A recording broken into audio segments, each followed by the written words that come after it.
জলফাই আচাৰ বনাব লৈছোঁ আজি। জলফাইখিনি মই ভালকৈ বইল কৰি লৈছোঁ, নিমখ অকণ দি ভালকৈ বইল কৰি লৈছোঁ। আৰু মই জলফাইখিনি ধুনীয়াকৈ ৰেপি কিনে কাটি লৈছোঁ।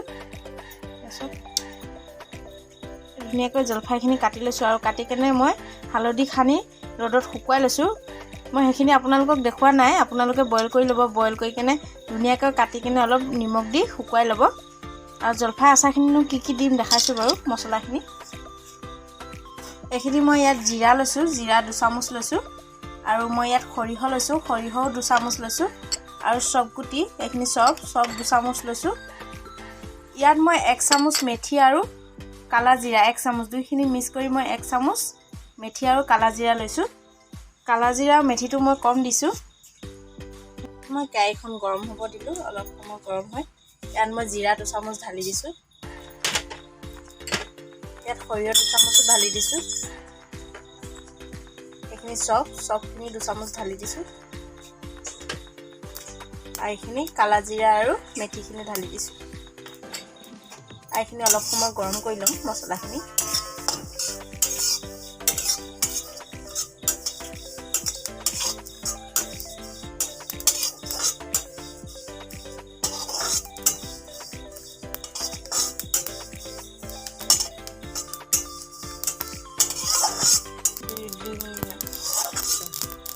মই এইখিনি 2 মিনিটমান ভাজি লৈছোঁ, হৈ গ'ল। বেছিকৈ ভাজিব নালাগে, অলপ সময় গৰম কৰি ল'লে হ'ব।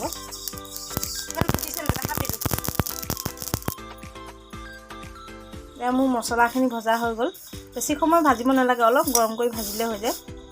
আৰু মই ইয়াত কেৰাহীখন ইয়াতে থৈ দিছোঁ। কেৰাহীখনত মই তেল অলপ গৰম কৰি ল'ম।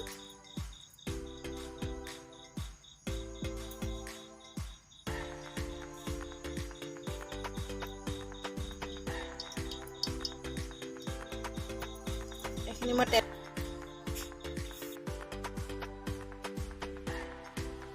তেলখিনি গৰম হোৱালৈকে মই মছলাখিনি পিচি ল'ম। মই কেঁচা জলকীয়া কেইটামান দিম। কেঁচা জলকীয়া কেইটা মই ফালি লৈছোঁ দুফালকৈ। আপোনালোকে কেঁচা জলকীয়াখিনি ধুই কেনে অলপ কেঁচা জলকীয়াখিনি পানীখিনি টোক খাব দিব, নহ'লে কি হয় আচাৰটো ভেঁকুৰি যাব পাৰে।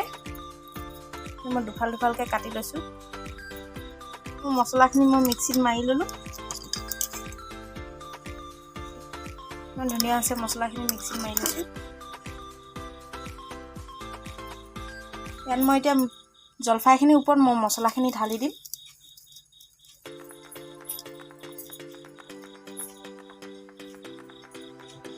ইয়াত মই কেঁচা জলকীয়াকেইটাও ঢালি দিম।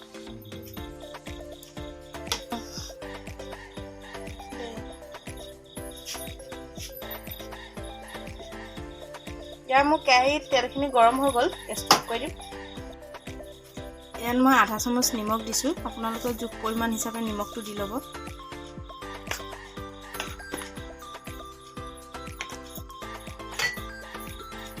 এতিয়া মই গৰম তেল দিম।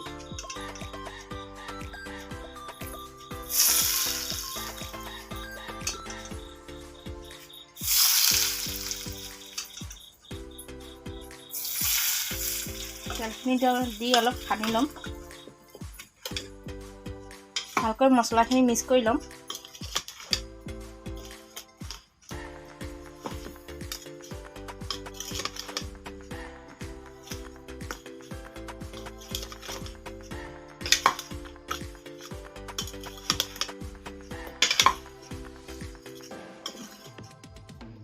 দেখিছে মছলাখিনি কি ধুনীয়াকৈ সানি ল'লোঁ। আৰু কি হ'ল পাছত মই বটলত ভৰোৱাৰ পিছত আপোনালোকক দেখাই আছোঁ, অলপ ঠাণ্ডা হ'বলৈ দিছোঁ। কাৰণ গৰম তেল দিছোঁ, বটলত ঘামি যাব পাৰে। সেইকাৰণে ঠাণ্ডা হোৱাৰ পিছত বটলত ভৰাম। বটলত ভৰাৰ পিছত দেখাই আছোঁ। ঠাণ্ডা হৈ গ'ল, মই বটলত ভৰাই ল'ম।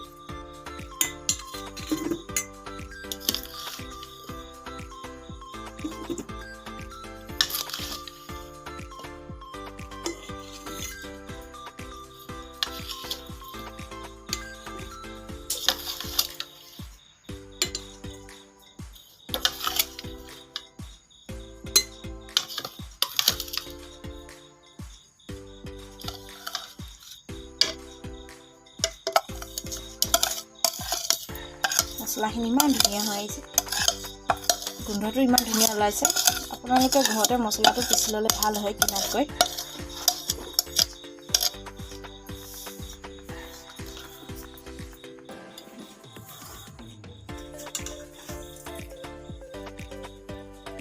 মই এতিয়া তেল দিম